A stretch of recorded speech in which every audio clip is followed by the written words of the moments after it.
அல்ஹம்துலில்லாஹி ரப்பில் ஆலமீன் வஸ்ஸலாத்து வஸ்ஸலாமு அலா சய்யிதில் முர்சலீன் வ அலா ஆலிஹி வ அஸ்ஹாபிஹி அஜ்மஈன். கண்ணியத்திற்குரிய சகோதரர்களே, திருக்குரானில் பெயர் கூறப்பட்ட நபிமார்களின் வரலாற்று சரிதை தொடரினுடைய வரிசையிலே இன்று நாம் பார்க்கக்கூடிய இறை தூதர் 11வது நபராக நாம் பார்க்கிறோம். இன்றைக்கி 12வது தராவி. இன்றைக்கு நாம் பார்க்கக்கூடிய இறை தூதர் சையதுனா யாக்கூப் அலைஹிஸ்ஸலாம். இப்ராஹிம் நபியுடைய சந்ததி தொடர் இப்பொழுது துவங்கிவிட்டது. இப்ராஹிம் நபியை பற்றி பார்த்தோம். அதற்கு அடுத்து இஸ்மாயில் அலைஹிஸ்ஸலாம், அதுக்கடுத்து அவங்களுடைய இன்னொரு மகனார் இஸ்ஹாக் அலைஹிஸ்ஸலாம் நேற்று பார்த்தோம். இதற்கு அடுத்து யாக்கூப் நபி, இஸ்ஹாக் நபியினுடைய பிள்ளை யாக்கூப் நபி. நேற்றே நான் சொன்னேன், இப்ராஹிம் நபிக்கு 2 ஆண் மக்கள் நபியாக இருந்தார்கள். அதில் ஒருவர் இஸ்மாயில் அலைஹிஸ்ஸலாம். அவர்களுடைய வழித்தொடரிலே எந்த நபியுமே வரவில்லை. இறுதியாக முகமது ரசூலுல்லாவை அல்லாஹ் வர வைத்தான். இங்கே பார்த்தா சாராம்மாவின் வழியாக இஸ்ஹாக் அலைஹிஸ்ஸலாம், இஸ்ஹாக் அலைஹிஸ்ஸலாம் வழியாக ஹஜ்ரத் யாக்கூப் அலைஹிஸ்ஸலாம். அதற்கு பிறகு அப்படியே அடுத்தடுத்து பார்ப்போம். எத்தனை நபிமார்கள் பார்க்க போகிறோமோ ஏகதேசம் எல்லாருமே இந்த ரூட்டில் வரக்கூடியவங்க தான். இன்றைக்கு ஹஜ்ரத் சையதுனா யாக்கூப் அலைஹிஸ்ஸலாமை பற்றி நாம் பார்க்க போகிறோம். யாக்கூப் நபி அல்லாஹ் ஒரு பெரிய கிஃப்டை யாக்கூப் நபிக்கு கொடுத்தான். ஏன்னா அவங்க அப்பாவும் நபி இஸ்ஹாக், அவங்க அப்பா அதாவது யாக்கூப் நபிக்கு தாத்தா இப்ராஹிம் அலைஹிஸ்ஸலாம் நபி. இன்னொரு சிறப்பம்சம் என்னென்னா, யாக்கூப் நபி பெத்த யூசுஃபும் நபி. இங்கிட்டும் அங்கிட்டும் 2 பக்கமுமே நபிமார்களுடைய ஒரு குடும்ப பாரம்பரியத்தை பெற்றவர்கள் ஹஜ்ரத் சையதுனா யாக்கூப் அலைஹிஸ்ஸலாம். இஸ்ஹாக் நபிக்கு 2 பிள்ளை. நான் நேற்று சொன்னேன், ஒன்று ஈஸ் அவருக்கு பெயர், இன்னொருவருக்கு பெயர் தான் யாக்கூப். இஸ்ஹாக் நபிக்கு 2 ஆம்பளை பிள்ளை தான். ஒருத்தருக்கு பேர் ஈஸ் மூத்தவர், அவர் அப்பா செல்லம். 2வது இளையவர் யார்? யாக்கூப், அவங்க அம்மா செல்லம். யாக்கூப் அலைஹிஸ்ஸலாம் அவங்க அம்மா அவர் மேலே அதிகப்படியான பாசம் வைத்ததினாலே மாமாட்ட போய் கொஞ்ச நாள் நீ வளருப்பான்னு சொல்லி அனுப்பி வச்சிடுறாங்க. ஹஜ்ரத் இஸ்ஹாக் நபியினுடைய துணைவியார் யாக்கூப் நபியினுடைய தாயார், அந்த அம்மாவுக்கு பேர் ரிஃப்கா. அவங்க என்ன செஞ்சாங்க, பக்கத்தில் ஹர்ரான்னு சொல்லி ஒரு நாடு இருக்குது, அந்த பகுதி. அங்கே தான் என்னோட உடன் பிறந்தவர், அதாவது உனக்கு தாய் மாமா அங்கே இருக்கிறாங்க. அவர்கிட்ட போய் கொஞ்ச நாள் இருந்து கொண்டு தொழிலெலாம் படிச்சுக்கிட்டு நீ வா தம்பி அப்படின்னு சொல்லி என்ன செஞ்சிடறாங்கன்னு சொன்னால் தாயார் அனுப்பி வச்சிடறாங்க. இவர் இங்கேருந்து கிளம்பி போகிறார். போகிற வழியிலே ஒரு குறிப்பிட்ட இடத்துல கொஞ்சம் ஓய்வெடுக்கலாமேன்னு சொல்லி ஒரு சின்ன கல்லை தலைக்கு வச்சுட்டு ஹஜ்ரத் யாக்கூப் படுக்கிறார். அதுவரை அவர் நபியாக இல்லை, ஒரு சாதாரண பிள்ளையாக தான் இருந்தார். கல்யாணம் கூட முடிக்கலை.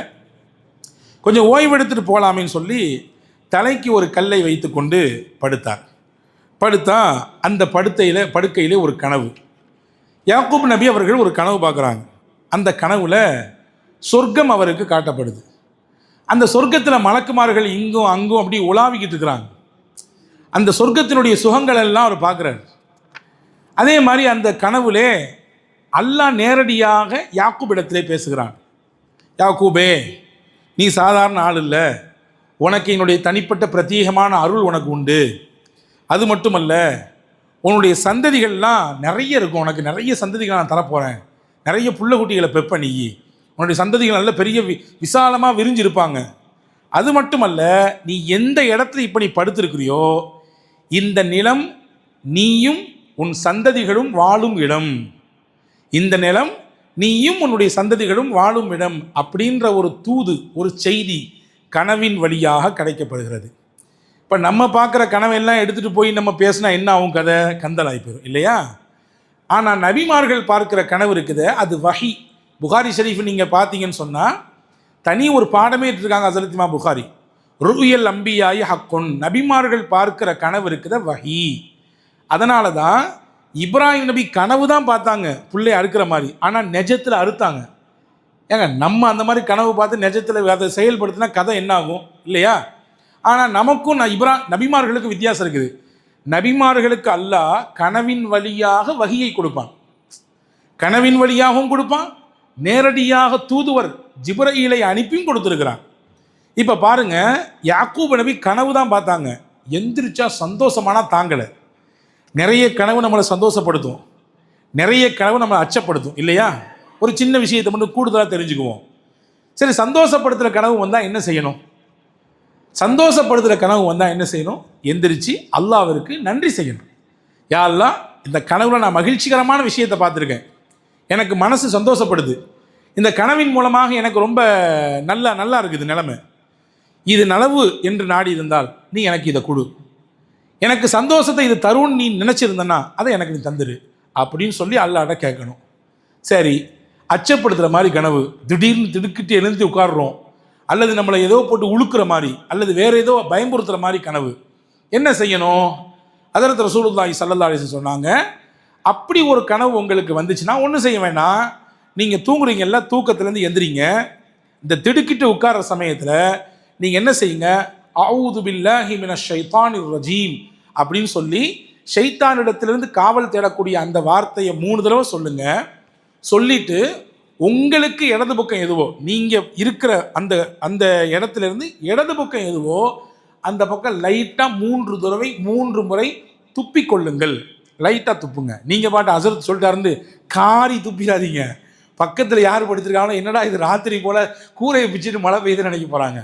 அப்படி இல்லை, லைட்டாக சிம்பிளாக துப்பிக்குங்க. துப்பிட்டு யா அல்லாஹ், இந்த கனவின் கெடுதியை விட்டு என்னை பாதுகாத்து விடு அப்படின்னு சொல்லிட்டு எந்த பொசிஷனில் படுத்துறீங்களோ அந்த பொசிஷனை மாற்றுங்க. நாங்கள் எப்படி நீங்கள் படுத்துருந்தீங்களோ அந்த டைரக்ஷனை மாற்றிக்கிங்க. வச்சுக்கங்களேன், உதாரணமாக வலது பக்கமாக ஒரு கணிச்சு நீங்கள் படுத்திருக்கும் பொழுது இப்படி ஒரு கனவு வந்துருச்சுன்னா அப்படி உல்ட்டாவாக மாறுங்க. அப்படி உல்ட்டாவாக மாற்றிக்கிங்க. உங்களுடைய அமைப்பை கொஞ்சம் மாற்றி கொண்டு படுங்கள். அல்லாஹ் அந்த எந்த கெடுதியும் உங்களுக்கு தரமாட்டான். இது ஒரு சின்ன விஷயம். நல்ல கனவு பார்த்தா, சந்தோஷப்படுத்துகிற கனவு பார்த்தா என்ன செய்யணும், கெட்ட கனவு பார்த்தா என்ன செய்யணும் அப்படிங்கிற செய்தி. இப்போ வாங்க விஷயத்துக்கு. யாக்கூப் அலைஹிஸ்ஸலாம் கனவு பார்த்துட்டாங்க. யாக்கூப் நபி பார்த்த கனவு உண்மை, ஏன்னா அவங்க நபியாக உருவாக போகிறாங்க, அந்த செய்தியும் சொல்லிட்டாங்க. இப்போ எந்திரிச்ச உடனே சந்தோஷமான தாங்கலை, உடனே அல்லாவுக்கு நன்றி செஞ்சாங்க, அல்லாவுக்கு சுக்ரியா செஞ்சாங்க. செஞ்சுட்டு ஒன்று சொன்னாங்க, ஒரு நேர்ச்சை பண்ணாங்க, இறைவா, நான் பார்த்த கனவு எனக்கு சந்தோஷத்தை தந்துடுச்சு, நான் திரும்பி என் குடும்பத்துக்கு வருவேன். நான் இப்போ போகிறது எங்கள் மாமா வீட்டுக்கு, திரும்பி யாரெல்லாம் என்னுடைய குடும்பத்துக்கு என்னை நீ திருப்பி அனுப்பினால் எந்த இடத்தில் கனவு பார்த்தேனோ இந்த இடத்தில் உனக்காக ஒரு ஆலயத்தை கட்டுவேன், உனக்காக ஒரு பள்ளிவாசலை கட்டுவேன். அடுத்து சொன்னாங்க, எனக்கு நீ என்னவெல்லாம் செல்வத்தை கொடுப்பாயோ அந்த செல்வத்தில் 10ல் 1 உனக்கு கொடுத்து விடுவேன். நமக்கு எவ்வளோங்க கொடுக்கணும்? நமக்கு ஜக்காத் எவ்வளோ கடமை? 100ல் 2.5% தான், 100ல் 2.5%. ஆனால் யாக்கூப் நபி சொல்கிறாங்க, எனக்கு நீ கொடுத்த செல்வத்தில் 10ல் 1 கொடுத்துருவேன், என்ன கொடுத்தாலும் சரிதான், 10ல் 9 எனக்கு 1 உனக்கு, அப்படி கொடுத்துருவேன் அப்படின்னாங்க. அல்லாஹு தாலா இந்த நேர்ச்சையை ஏற்றுக்கொண்டான். அவங்க என்ன செஞ்சாங்க, தலையில் கல்லை வச்சு படுத்தாங்கல்ல, அந்த கல்லை எடுத்துட்டு ஒரு பேர் எழுதினாங்க, அதில் பைத்துல் ஈல். ஈல் என்றால் அல்லாஹ்னு அர்த்தம். சாரி, ஈல் என்றால் அல்லாஹ் என்ற அர்த்தம், பைத் என்றால் வீடு என்ற அர்த்தம். என்ன பொருள்? அல்லாஹ்வுடைய வீடு. ஒரு கல்லில் எழுதி அடையாளத்தில் அந்த இடத்த வச்சுட்டு போயிட்டாங்க.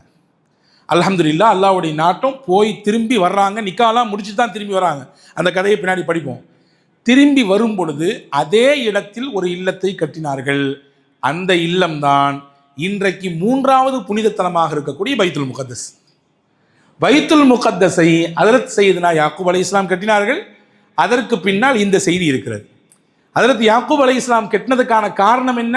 அல்லாஹ்ட்ட பேசினாங்கல்ல, மகிழ்ச்சி அடைஞ்சாங்கல்ல, அல்லாஹ் நேரடியாக என்கிட்ட பேசுகிறானே, என் சந்ததியெல்லாம் இங்கே தான் வாழ வைக்க போகிறேன்னு சொல்கிறானே, எனக்கு நிறைய அருளை தரப்போகிறேன்னு சொல்கிறானே, நிறைய எனக்கு சந்ததிகள் கொடுக்க போகிறேன்னு சொல்கிறானே, அதுக்கு நன்றி செய்யும் பொருட்டு அந்த இடத்தில் ஒரு பள்ளிவாசலை கட்டினார்கள். அந்த பள்ளிவாசலுக்கு பெயர் தான் பைத்துல் முகத்தஸ். ஏன் ஒட்டுமொத்த முஸ்லீம்களும் அங்கே வாழ்கிறவங்க அந்த அந்த இடத்துக்காண்டி இன்னைக்கு வரைய உயிர் போல் நிற்கிறாங்கன்னு தெரியுதா? காரணம், நம்முடைய நபிகளில் ஒருவர் ஹஜ்ரத் சையதுனா யாக்கூப் அலைஹிஸ்ஸலாம் கட்டின பள்ளிவாசல் அது. ஹஜ்ரத் ரசூலுல்லாஹ் சொன்னாங்க, 3 பள்ளிவாசலுக்கு நன்மை நாடி நீங்கள் பயணிக்கலாம். அதாவது நன்மை நாடினா கூடுதலாக நன்மை கிடைக்கும். நீங்கள் ரங்கராஜபுரத்தில் தொழுதாலும் சரி தான், அல்லது அசோக் நகரில் தொழுதாலும் சரி தான், ஏதோ ஈக்குவலான நன்மை தான் உங்களுக்கு. இங்கே தொழுதாலும் அதே நன்மை தான், அங்கே தொழுதாலும் அதே நன்மை தான். ஆனால் உலகத்தில் 3 பள்ளிவாசல் இருக்குது. அந்த 3 பள்ளிகள்லையும் இதுக்கு வெளி விளக்கு. அங்கே தொழுதிங்கன்னா கூடுதல் நன்மை கிடைக்கும். அதில் ஒன்று சொன்னாங்க மஸ்ஜிதுல் ஹரம், மக்காவினுடைய பள்ளிவாசல். இங்கே தொழுததுக்கும் அங்கே தொழுததுக்கும் 1,00,000 மடங்கு வித்தியாசம். 1,00,000 மடங்கு கூட்டி தருவான். அதே மாதிரி மஸ்ஜிதி ஹாதா, என்னுடைய இந்த பள்ளிவாசல் அப்படின்னா மஸ்ஜிது நபவி மதீனா பள்ளிவாசல் 1000 மடங்கு அதிகமான நன்மை. அடுத்து சொன்னாங்க மூணாவது மஸ்ஜிதுல் அக்ஸா, அதான் மஸ்ஜித் பைத்துல் முகத்தஸ். பைத்துல் முகத்தஸுக்கும் வித்தியாசம் உண்டு. மற்ற பள்ளிகளை விட அங்கே தொழுதால் 500 மடங்கு நன்மை அல்லாஹ் ஜல்லஷானஹு வ தஆலா கூட்டி தருகிறான் என்று பெருமானார் ஸல்லல்லாஹு அலைஹி வஸல்லம் அவர்கள் சொன்னாங்க. அப்போ ஹஜ்ரத் யாக்கூப் நபி அலைஹிஸ்ஸலாமின் கனவின் வெளிப்பாடில் வந்ததுதான் பைத்துல் முகத்தஸ் என்பதை இங்கே நான் புரிந்து கொள்ள வேண்டும். அதுக்கடுத்து போகிறாங்க, மாமாட்ட போய் சந்திக்கிறாங்க. மாமாட்ட போய் வேலை பார்த்துட்டே இருக்கும்போது ஒரு குறிப்பிட்ட காலம் வருது, அவருக்கு நிக்கா செய்யணும். மாமாவிடத்தில் 2 பெண் பிள்ளைகள் இருக்குது. அவருக்கு பேர் லாபான். 2 பெண் பிள்ளைகள் இருக்குது. யாக்கூப் நபிக்கு 2வது பிள்ளையை பிடிச்சிருந்தது. அவங்கள நிக்கா செய்யணும்னு ஆசைப்பட்டாங்க. தப்பு ஒன்றும் இல்லை. நமக்கு ஒரு பெண்ணை பிடித்திருக்கிறது என்றால் முறைப்படி கேட்டு மார்க்க அனுமதித்ததின் பிரகாரம் நாம் நிக்கா செய்து கொள்ளலாம், தவறே கிடையாது. அதில் எந்த மாற்று கருத்தும் இல்லை.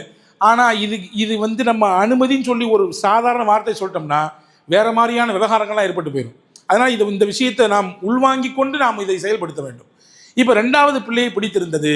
மாமா சொன்னார், முதல்ல 7 வருஷம் என்கிட்ட நீ ஒர்க் பண்ணணும், என்கிட்ட இருக்கக்கூடிய ஆடுகளை எல்லாம் 7 வருஷம் மேய்க்கணும் அப்படின்னாரு. ஹஜ்ரத் யாக்கூப் நபி மட்டும் இல்லைங்க, உலகத்தில் வந்த ஒட்டுமொத்த நபிமார்களும் ஆடு மேய்த்திருக்கிறார்கள்.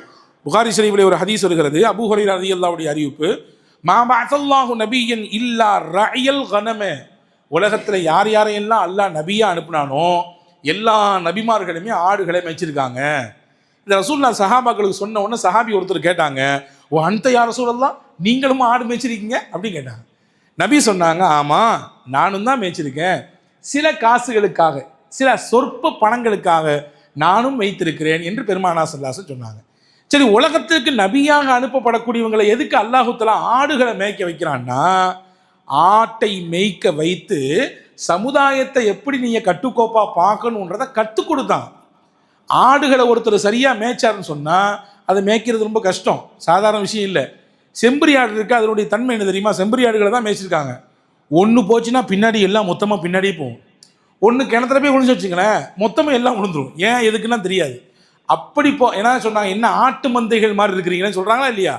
அப்போ ஆடுகளை மேய்ப்பதின் வழியாக பக்குவத்தை கற்றுக் கொடுத்தான், பொறுமையை கற்றுக் கொடுத்தான், சகிப்புத்தன்மையை கற்றுக் கொடுத்தான், கட்டுக்கோப்பாக எப்படி ஒரு சமூகத்தை உருவாக்கணும் அப்படிங்கிறத அல்லாஹ் ஜல்லஷானஹு தஆலா கற்றுக் கொடுத்தான். அதையெல்லாம் ரசூலுல்லாஹ் தெரிஞ்சுக்கிட்டதுனால தான் பல நேரங்களில் விவகாரங்கள் ஏற்படக்கூடிய சமயத்திலும் கூட ரொம்ப சமயோஜிதமாக அந்த இடத்த கடந்து பெருமானார் ஸல்லல்லாஹு அலைஹி வஸல்லம் போயிருக்காங்க அப்படிங்கிறத நம்ம பார்க்க முடியுது. அப்போ ஹஜ்ரத் யாக்கூப் அலைஹிஸ்ஸலாம் நிக்கா செய்வதற்கு முன்னால் 7 ஆண்டுகள் ஆடு மேய்த்தார்கள். ஆடு மேய்ச்சி முடித்ததுக்கு பின்னாடி முதல் பிள்ளையை கல்யாணம் முடிச்சு கொடுத்துட்டாரு. அந்த முதல் இரவு முடிந்த பிறகு மறுநாள் காலையில் பார்க்குறாங்க, ஃபஸ்ட்டு பிள்ளை. என்னங்க இது, நான் உங்கள்கிட்ட 2வது பிள்ளைலாம் நிக்கா செஞ்சு கேட்டேன், நீங்கள் வாட்டி எனக்கு முதல் பிள்ளையை கல்யாணம் முடிச்சு கொடுத்துட்டீங்களே, ஒன்றும் பிரச்சனை இல்லை, இன்னும் ஒரு 7 வருஷம் ஆடு மேய், 2வது பிள்ளையை கல்யாணம் பண்ணி கொடுக்குறேன். இன்னும் ஒரு 7 வருஷம் மாமாட்ட தானே பண்ணுற, வேற என்ன இருக்குது? அதாவது ஒரே குடும்பத்திலே கூட பிறந்த சகோதரிகளை நிக்காஹ் செய்வது நம்முடைய மார்க்கத்திலே தடை செய்யப்பட்டிருக்குது. ரசூலுல்லாஹ்வுடைய அந்த வழியில் நம்முடைய இஸ்லாத்தில் இப்போ கரண்ட்டில் நாயகத்தினுடைய அந்த நபித்துவத்தின் அடிப்படையிலே நமக்கு தடை செய்யப்பட்டிருக்கு. ஆனால் யாக்கூப் நபியினுடைய அந்த காலத்திலே அது அனுமதிக்கப்பட்டிருந்தது. ஒரே வயிற்றிலே பிறந்த அக்கால் தங்கையை சேர்த்து மனம் செய்து கொள்ளலாம் அப்படிங்கிறது அந்த மார்க்கத்தில் இருந்துச்சு. எனவே அவர் சொன்னார், ஓகேன்னு சரின்னு சொல்லி நிக்கா செஞ்சு ஆடுகளை மேய்த்தார். அதற்கடுத்து அந்த பெண்ணையும் நிக்கா செய்து கொண்டார். ஆக 2 பெண்களோடு மனம் செய்து முறையாக மனம் செய்து யாக்கூப் அலைஹிஸ்ஸலாம் வாழ்ந்தார்கள். எப்படி அல்லாஹ் கனவுல சொன்னானோ, நேற்று சொன்னோன்னே இஸ்ஹாக் நபி துவா செஞ்சாங்க, தம்பி உனக்கு நல்ல வாழ்க்கை இருக்குப்பா, உனக்கு நிறைய சந்ததிகள் வரும், நிறைய நல்ல செழிப்பாக வாழ்வுன்னு சொன்னாங்கல்ல, அதே மாதிரி அல்லாஹ் நிக்காஹுக்கு பின்னாடி யாக்கூப் நபிக்கு செழிப்பான வாழ்க்கையை கொடுத்தான். குழந்தை குட்டிகள்லையும் பறக்கத்து, அவங்களுடைய பொருளாதாரத்துலையும் பறக்கத்து. ஒன்றை விளங்கணும், சமுதாயம் புரியணும். என்னங்க நான் தனியாக இருக்கேன், இப்போ பேச்சுலராக இருக்கேன், சம்பாதிக்கிறேன், எனக்கு நிறைய சேவிங் ஆகுது, குழந்தை குட்டின்னு வந்துச்சுன்னா செலவுகள்லாம் இருக்குமேன்னு யோசிக்கிறாங்க. அதனால் நிறைய பிள்ளைங்க நிக்காக தள்ளி போடுறாங்க, பார்க்க முடியுது. ஆனால் உண்மையை புரியுங்கள், அல்லாஹ் சொல்லுகிறான், நீங்கள் நிக்கா செய்தால் உங்களை அவன் செல்வந்தனாக்குவான் என்று அல்லாஹ் சொல்லுகிறான். உங்களுக்கு பொருளாதாரத்தை அவன் கொடுப்பான்.